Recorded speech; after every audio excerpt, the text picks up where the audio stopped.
Magandang umaga mga kawan! Oras na para sa pinaka-inaabangang weather update dito lang sa Weather ni Juan Channel kung saan ay hatid namin sa inyo ang pinakasariwang balita tungkol sa lagay ng panahon. Tara na't alamin natin ang weather update today. Magandang umaga po sa ating lahat. Narito po ang ating weather update. Patuloy pa rin ang epekto ng northeasterly wind flow sa malaking bahagi ng Northern Luzon. Samantala, itong shear line ay patuloy na nakaka-apekto sa Central Luzon. At kasalukuyan po, wala po tayong namomonitor na low pressure area o bagyo sa loob ng Philippine Area of Responsibility. At sa ating magiging lagay ng panahon sa susunod na 24 oras, inaasahan po natin ang maulap na kalangitan na may mga pag-ulan sa mga lalawigan po ng Batanes, Cagayan, Apayao, Isabela at Kalinga.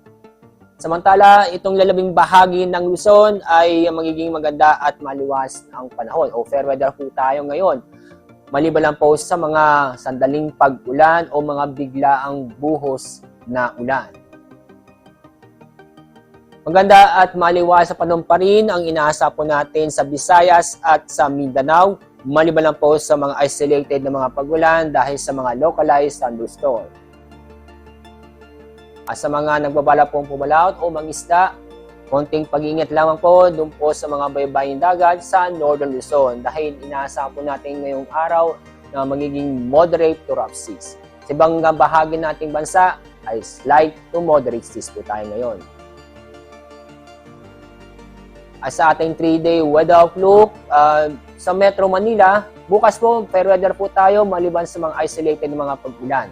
Pero pagdating ng Sunday at Monday next week, magiging maulap ang kalangitan o makulimlim at may tsansa po ng mga kalat-kalat na pag-ulan at thunderstorm. Dahil po yan sa epekto ng shear line. Sa ibang bahagi sa ibang lugar po, sa loob ng 3 araw, fair weather po tayo, maliban lang po sa isolated na mga pag-ulan.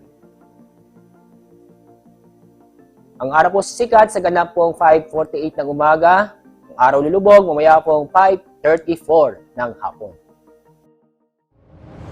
At yun po ang pinaka-latest na balita tungkol sa ating panahon. Maraming salamat sa inyong patuloy na suporta at pagtangkilik sa Weather ni Juan Channel.